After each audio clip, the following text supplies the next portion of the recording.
Fala pessoal, beleza? Sejam muito bem-vindos ao canal de resenhas dos Perdidos no Tempo.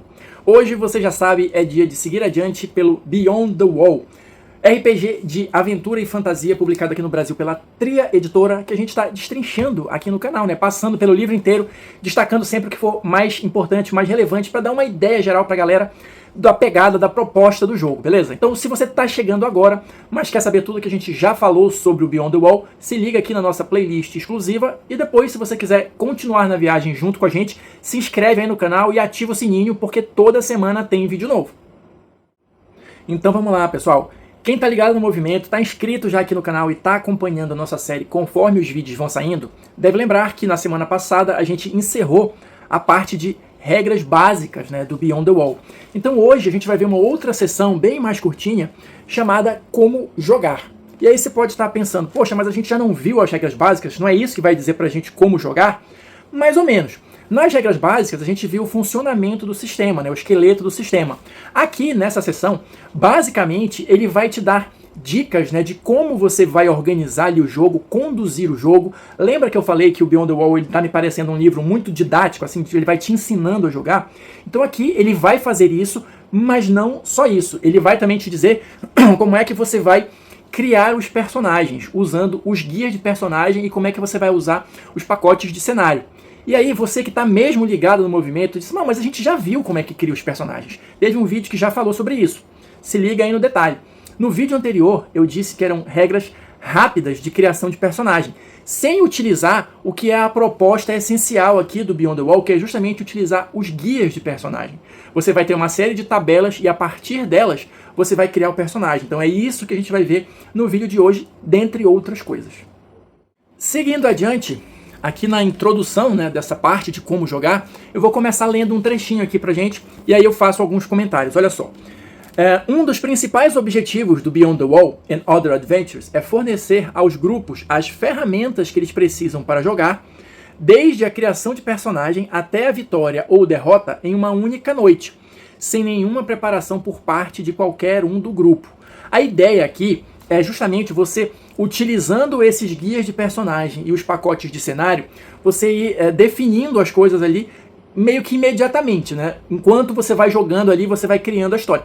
Claro, isso assim, zero preparação, mais ou menos, porque assim, tem algumas coisas que pelo menos alguns minutinhos, especialmente você que vai narrar, vai precisar, não, peraí, pausa, deixa eu só pensar, deixa eu só organizar as ideias aqui a partir do que eu tenho na tabela. Mas ainda assim, eu quero fazer esse teste mesmo de não preparar nada e ver como é que isso vai funcionar na prática. Mas o próprio livro diz, em determinados momentos, um minutinho aqui, por favor, só para eu concatenar as ideias para a gente poder seguir adiante. Mas vamos lá, voltando aqui para essa parte mais básica, a ideia geral por trás do guia de personagens, por exemplo, e a gente vai ver exemplos disso, mas só lá para o final do livro, a ideia é que a partir das tabelas e das jogadas, você já sai ali com o personagem montado, com atributos, com perícias, com habilidades, com equipamento, etc. Tudo que for necessário, você vai cobrir aí nesse processo, nesse passo a passo fornecido pelo guia de personagens. Já os pacotes de cenário, eles vão estar ligados ao narrador, né? A quem vai conduzir o jogo ali. E a ideia é que ele traga para você ideias, né? Ideias, né? Ganchos, né? Coisas de improviso ali para você usar, monstros, motivação de todo mundo, NPCs e até pequenas dungeons para explorar, se esse for o objeto da aventura. Então a ideia é que ele traga também um pacote mesmo ali com tudo que você precisa, mas não é uma aventura pronta, tá? Ele vai ter alguns diferenciais que a gente vai ver ao longo aqui do nosso vídeo. Avançando aqui no capítulo, ele vai trazer aqui o tópico, olha, preparando o jogo. E aí você se pergunta, mas não era sem preparo? Calma, jovem, é só uma maneira de organizar melhor as coisas, né? Então, como é que você vai criar o personagem? Qual é a função de cada um nessa preparação, nessa organização do jogo? Então, ele divide aqui por categorias. Então, olha só, ele começa aqui dizendo o que os jogadores fazem, o que os jogadores têm que fazer para preparar, para organizar o jogo. Bom, eles vão criar os personagens a partir das guias, né, dos guias de personagem. E basicamente, como é que isso vai funcionar? Você vai ter as tabelas. Ah, e uma coisa que é importante, o livro ressalta isso. Os personagens, o processo de criação de personagem deve ser realizado em conjunto. Então não tem aquele negócio de cada um baixar a cabeça e fazer o seu combinho ali. Não, a ideia e o processo de criação utilizando as guias de personagem leva para isso, é você montar histórias entrelaçadas, você montar histórias em conjunto, de fato, com todos os personagens, tá? Então, a ideia, você vai inicialmente ter 3 tabelas que vão retratar a infância, né, daquele personagem. E aí também, outro alerta que o livro faz, você não deve simplesmente jogar por jogar. Ah, vou sortear aqui os 3 eventos, vou anotar aqui e acabou, o próximo. Não. Cada evento, ele vai ser uma sugestão para que você vá construindo uma história em cima e unindo todos esses resultados, todos esses eventos da sua infância. Claro, você não vai escrever ali um compêndio com todos os dias de vida do personagem, também não é isso. Mas ter uma ideia geral, um mínimo de coerência e coesão entre as informações, organizando ali talvez num parágrafo ou numa ideia, num raciocínio que você tem ali para fazer sentido, não serem só informações soltas ali na sua ficha. Na sequência, você vai ter outras 4 tabelas que vão ali definir outras questões referentes ao treinamento, né, do personagem. Ele vai ter uma classe, como é que foi esse treinamento inicial?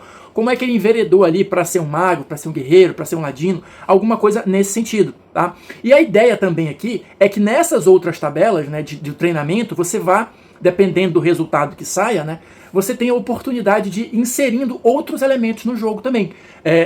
Colocando NPCs, inserindo alguns detalhes, né, da vila e esse tipo de coisa.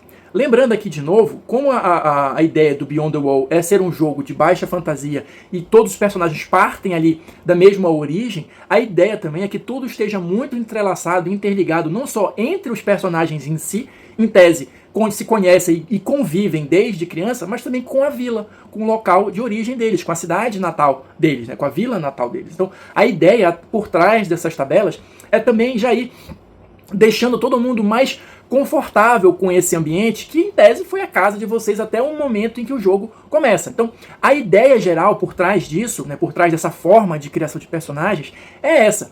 E no final das contas, depois de você passar por todas essas tabelas e tal, você vai ter ainda que completar alguns outros pequenos detalhes.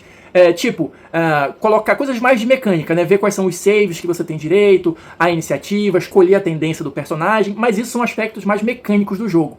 O que interessa mesmo em termos de história, que também vai ter um reflexo em algumas características mecânicas, tudo isso você vai ter decidido já, né, através das jogadas nas tabelas. Só 2 detalhes interessantes que eu já ia esquecendo de falar, antes da gente avançar aqui um pouquinho. Primeiro, durante todas essas jogadas de tabelas, uma vez durante esse processo todo, você pode escolher o resultado. Se você tem ali algo naquela tabela que você realmente queria, que você acha que tem tudo a ver com o personagem, que seria a melhor escolha, a escolha mais interessante, e por acaso não foi o que você sorteou, você pode, uma vez durante o processo todo, escolher um resultado da tabela. E é na hora, tá? Não é, joguei todas, mas, não, aquela primeira que eu joguei ali eu queria mudar. Não. É no momento que você está jogando. Então, passo 1, não escolheu? Segue o jogo. Passo 2, passo 3, passo 4. Essa aqui eu queria essa opção. Já escolheu. Entendeu? É mais ou menos assim que funciona. E outra coisa que você pode estar pensando ali. Se todo mundo cresceu na mesma vila, são tabelas diferentes, tá claro? Mas pode acontecer de você sortear resultados similares. Ou se de repente estiver todo mundo fazendo guerreiro, ou mais de uma pessoa fazendo guerreiro, pode ser, estiver utilizando a mesma tabela, pode ser que você tenha resultados iguais. E aí, como é que a gente vai compatibilizar isso? Quebrou o jogo e tal? Não. É por isso que tem a parte de você construir um pouquinho em cima da história. Se 2 pessoas sortearam o mesmo evento, não é mais fácil dizer que elas estavam juntas quando aquilo aconteceu?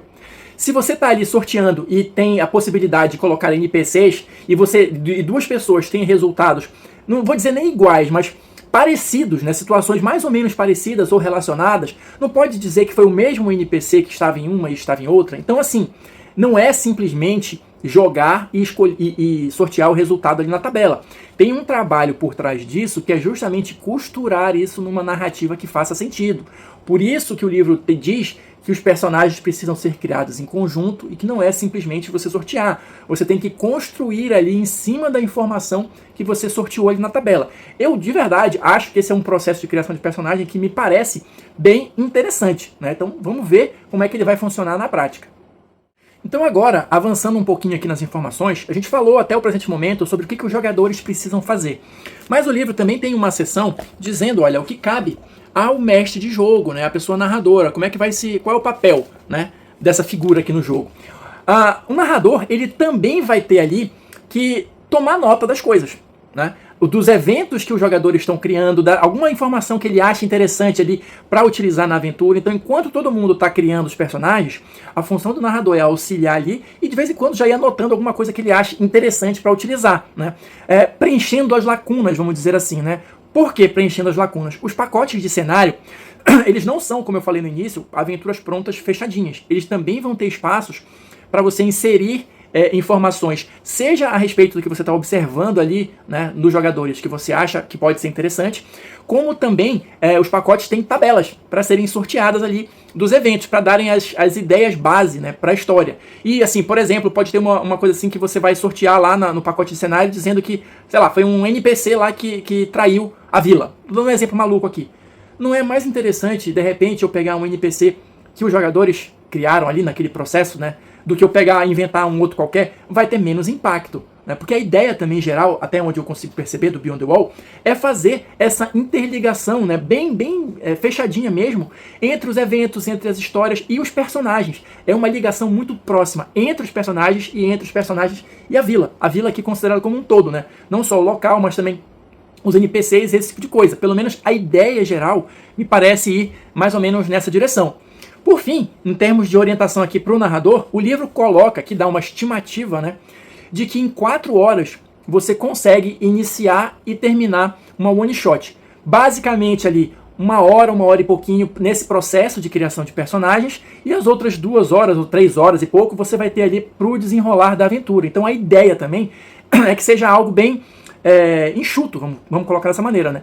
Claro, quanto mais prática todo mundo tem para criar os personagens, mais rápido isso anda, e imagino eu também, dependendo da quantidade de pessoas jogando, esse tempo pode ser um pouco maior, um pouco menor, enfim, é o tipo de coisa que a gente só vai ver na prática mesmo.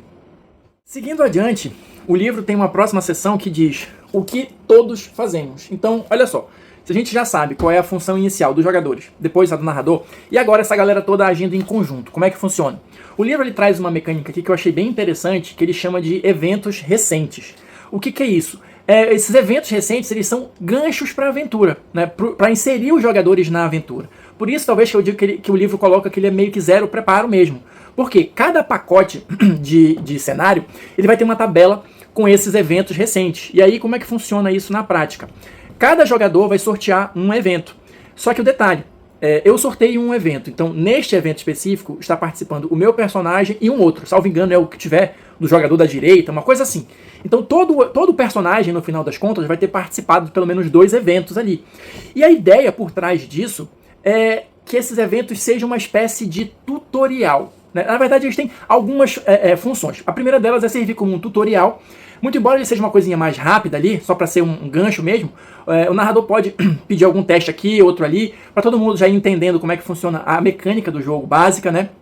Se eu tenho 2 personagens ali agindo naquele mesmo evento, se for possível, em termos de regra, um pode ajudar o outro, aí já entende como é que funciona essa mecânica, a gente já comentou sobre isso, né, em vídeos anteriores, mas assim, é a primeira chance das pessoas que vão jogar terem ali um gostinho prático de como é que funciona o sistema.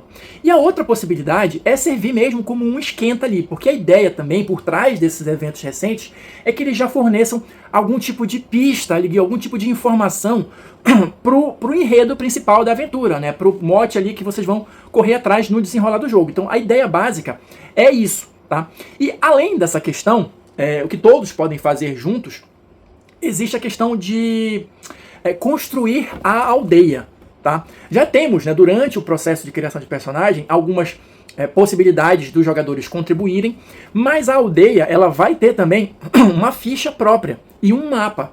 E aí a ideia é que vocês vão em conjunto completando esse mapa. Então, em relação às tabelas, como é que funciona? Dependendo do que você sortear, olha, se você tirar uma opção na tabela que esteja com esse símbolo do pergaminho, como é que vai funcionar? Isso significa que você pode acrescentar um local, né, para a aldeia.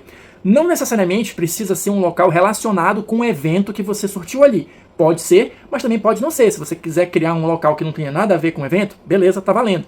Se você sortear na tabela alguma opção que tenha do lado esse símbolo aqui da mãozinha, isso significa que você pode inserir um NPC na aldeia. De novo, pode ser algo relacionado com o evento, mas não necessariamente, tá? E aqui, mesmo depois desse processo de criação de personagem, sempre vai existir a possibilidade de todo mundo contribuir para preencher a ficha da aldeia conforme as ideias vão surgindo, tá? Então ela, em tese, no início ali, ela não vai estar finalizada. Só para dar uma ideia para vocês, olha, a gente tem aqui no finalzinho do livro a ficha da aldeia. Então ela vai ter no centro sempre a estalagem, porque, né, basicamente, histórias de fantasia, as estalagens são o ponto de origem de tudo, mas você tem espaço para desenhar, para preencher outros locais, aqui para você colocar personagens importantes, que podem ser NPCs que os jogadores criaram, ou outros que você mesmo, né, crie enquanto narrador, ou que esteja ali no pacote de aventura de alguma maneira. Enfim, a ideia é que a vila seja uma construção em conjunto do grupo todo. E só para a gente fechar aqui as informações a respeito dos pacotes de cenário e avançar para o último tópico aqui do nosso vídeo, eu vou ler um trechinho aqui só para diferenciar aquilo que eu venho falando, que os pacotes de cenário eles não são exatamente aventuras prontas como a gente tem no nosso imaginário inicial, tá? Então vou ler o trechinho aqui para vocês, olha só. Lembre-se, os pacotes de cenário do mestre de jogo não são módulos de aventura tradicionais. Eles não lhe fornecem uma sessão de jogo pronta para começar. O propósito é justamente para você criar o seu próprio cenário de aventura e jogá-lo em uma única noite, se divertir e rolar dados. Se você precisar de 1 minuto para entender como 2 ou 3 coisas funcionam juntas, diga aos jogadores que você precisa pensar, invente algo que parece divertido e siga em frente. Ou seja, os pacotes de cenário não vão ser aquelas aventuras prontas no sentido de ter aquela receitinha, aquele passo a passo ali dos eventos, o que deve acontecer e tudo mais. Não, eles são ideias ali, então você vai precisar de novo costurar tudo ali. Então se você precisar de um tempinho, enquanto a galera está finalizando ali, ou faz uma pausa para o lanche e o narrador está concatenando ali como é que vai organizar as coisas. Na sequência, o último tópico que o livro vai trazer aqui nessa sessão é narrando o jogo, que são aquelas famosas dicas, né, para o narrador, ou coisas que tem que estar sempre rodando ali no pano de fundo, né, na cabeça de quem vai conduzir o jogo. Basicamente, ele diz aqui, mantenha as coisas em movimento, que é não deixar, né, o jogo parar ou ficar meio morno e tal. Então sempre é bom estar acontecendo alguma coisa. Se a galera está meio sem saber, meio perdida, é hora do narrador intervir, colocar algum evento interessante, colocar uma informação nova ali, para o jogo prosseguir, avançar e manter o ritmo divertido. Outra coisa é, torne pessoal. Como eu falei já em outros vídeos, e acho que nesse também, o Beyond the Wall ele é muito entrelaçado nessa questão do lado pessoal dos personagens. Eles têm uma ligação forte com os outros personagens, têm uma ligação forte com a vila, com o local, com os NPCs, então isso tem que estar sempre presente ali.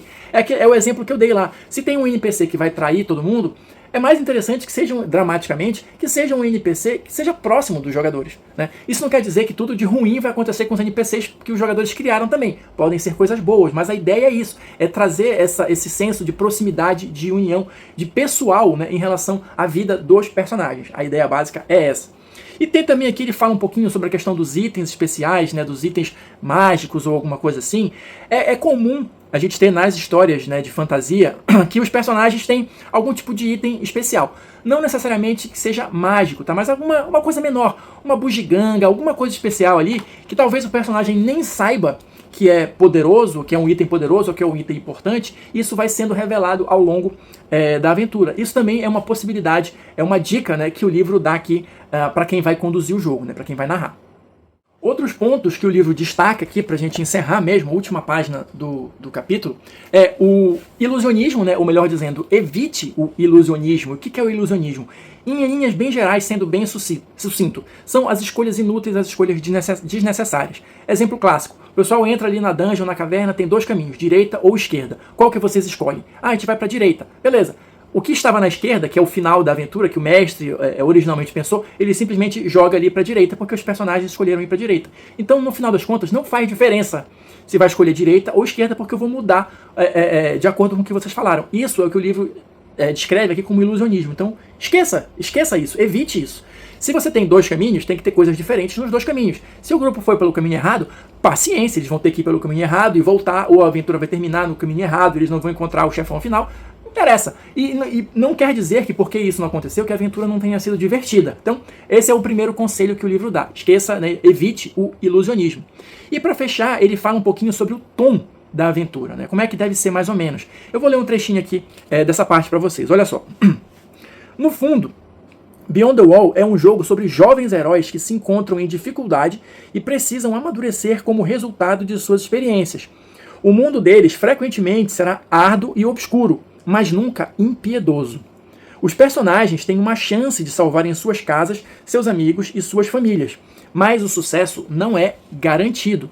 Ou seja, Beyond the Wall não é fantasia sombria, não é aquele negócio para todo mundo se dar mal a cada esquina. Não, tem que ser desafiador, tem que ser obscuro, mas tem que ter sempre a chance de sucesso. Não quer dizer que eles vão conseguir, mas eles têm que ter pelo menos sempre a chance, né, de tentar. Outras coisas que são interessantes aqui de mencionar, que ele segue falando aqui a respeito do tom do jogo. No Beyond the Wall, os heróis eles são competentes, eles são hábeis, vamos dizer assim, mas eles não são invencíveis. Então, não se arvore a fazer mais do que você tem ali possibilidade, né? Outra coisa, a magia ela é misteriosa. Tá? Não existe, a não ser que você queira colocar isso, não existe loja de item mágico, não existe grandes guildas, né, de magia, esse tipo de coisa. A magia muito espalhafatosa, ela certamente vai chamar a atenção das pessoas, então é baixa fantasia, pense sempre nisso. Outra coisa, tem muito aquele lado do mundo desconhecido, do mundo não visto, e isso aqui envolve uma série de coisas, seja o sobrenatural, seja o desconhecido físico mesmo, o que existe nessa floresta, ninguém sabe, uma floresta misteriosa e tal. Questão de mundo dos espíritos, né? Demônios de outros planos, fadas. Então, essa parte do sobrenatural / fantástico é algo que existe aqui, porque como a gente mencionou, regra geral, você vai jogar com humanos aqui, né? Você não vai ter raças fantásticas para jogar, a não ser que você queira, né? Enfim. E, por último, o mundo que existe fora da aldeia, né? Tudo que existe beyond the wall, né? Além do muro, além da muralha, é repleto de perigos e maravilhas. É aquela sensação que a gente também já viu em vários livros, séries, filmes e tal, de pessoas que estão começando ali de repente a sua vida adulta e estão descobrindo todo o mundo à sua volta, ampliando seus horizontes, descobrindo que existe muito mais além do que a aldeia onde eles passaram a vida inteira, mas isso não quer dizer que eles desprezam completamente essa aldeia. Então nesse ponto, vamos dizer assim, da vida de cada um dos personagens que o jogo começa. Pelo menos da maneira como eu estou interpretando. Então é isso, pessoal. Fechamos mais um capítulo aqui do Beyond the Wall. Espero que vocês estejam curtindo conhecer um pouquinho mais sobre o jogo. Quem assistiu até agora, muito, muito obrigado. Deixa aí o seu like, seu comentário para a gente continuar batendo papo, trocando informações. E a gente se vê na próxima resenha.